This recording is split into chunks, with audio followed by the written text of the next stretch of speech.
What's going on, my plant peoples? I am the ADHD gardener, where I use gardening for absolutely everything from therapy to self-control to learning all things about ADHD. I always have a bunch of plastic bottles that I don't know what to do with, and I feel bad just constantly throwing them away and to only get dumped out in the middle of nowhere. So I decided to just turn some of these plastic bottles into planters.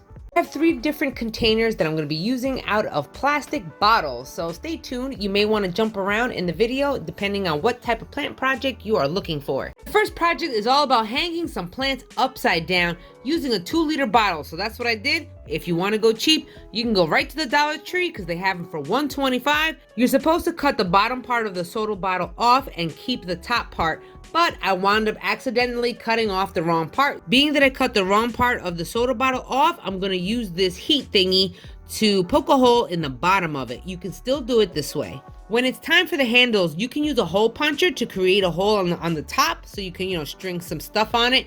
Or you can just use this soldering thing to just, poke a hole in it. I had some cheap string that I was going to use, but being that it is cheap, I wound up taking 3 pieces of that string and just tying it into a braid and then using that as a handle, because when you braid it, it actually just kind of makes it a little stronger. So that's what I did for that. You don't have to use string. You can use wire, you can use metal, you can use fishing line, whatever you have that can withstand the weight of tomatoes, and also, basically just hanging off of a string. After you got your hole, now we're gonna be looking for some landscape fabric. I hope you have some. You can actually find some, I think, in the Dollar Tree, but I wound up having a whole roll. We're gonna be cutting around to the size of the 2-liter bottle on the inside, because that's gonna hold all the soil and prevent it from falling down, out of the hole. And of course, stinking ramen is right behind me, checking up on everything I do. And that cat got to one of my plants again the other day. It was my fault because I forgot to bring the plant that was on the ground back up on the shelf, and that sucker took advantage of it.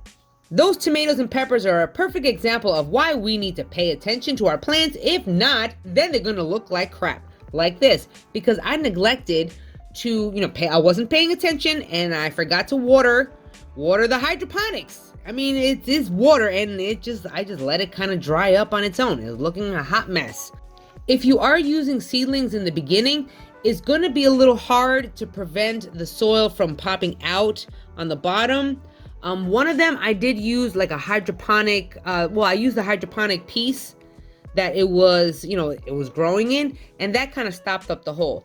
The other one, I use like a little piece of foam just to take up some space. So as the plant grows, eventually I'll just take the little foam piece off. I just don't want all the dirt, but that is why we use that landscape fabric too.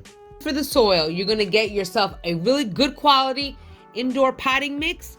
And if you wanna make your own, that is totally awesome. That's exactly what I did. You could always check back into my other videos to see what I use, but it's always mixed with some vermiculite, some perlite up in there, also maybe some worm castings, and yada yada. If you're growing a tomato, they love sun, so make sure you give it a lot of light.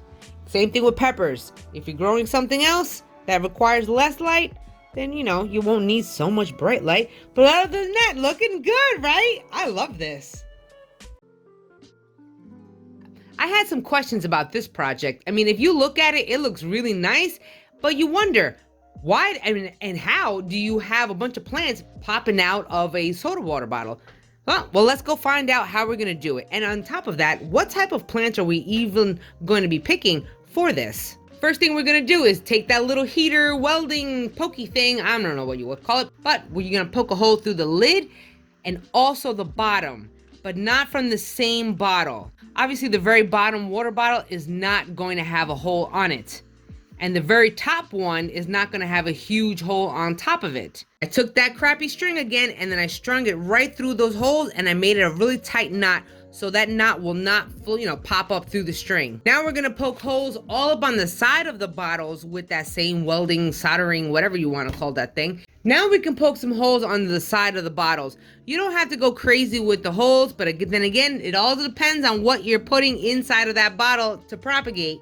I didn't go crazy with the holes. I just did 3, one on the top, middle, and bottom, and then I alternated right next to it. So I still had 3, but I just moved them up or down, just so they didn't completely line up. Doesn't matter. Poke a few holes.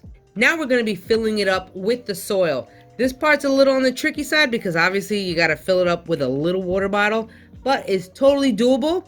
Pick your best indoor potting soil, and then we're just going to fill up every water bottle. I'm feeling this. I do have to water it, so I'm going to be watering from the top of the water bottle. I mean, let's just have high hopes. I did not want to use wet soil and pack it in because then I was thinking maybe I'll have a problem trying to shove those little plant stems inside of the holes. So I figure I'll put the plants in first and then water, or maybe water a little. I don't know. I went around my home and found a few plants that I know that can propagate very easily. And this is where we're going to be sticking them inside of those little holes. Depending on the plant, you are going to take a cutting of that plant. So you have to know what type of plant you're cutting. So if it doesn't work, you have to ask yourself, is it me or is it the plant that I picked? All right. I'm using 3 water bottles, so 1 water bottle is going to be just mint. I went outside in my garden and grabbed a little bit that was still, holding on for dear life, and I took that. So that's why it looks kind of crappy, because that one was from outside in the middle of winter. One of them is going to be an awesome spider plant bottle, just spider plant cuttings or babies. And then the other one is going to be oregano, rosemary, and, basic herbs. Ooh, this actually works. It looks really nice. I'm not going to be surprised about if it does not work is the mint, because I grabbed it out of my garden in the middle of winter. But we all know how great mint propagates. So I will still try that again.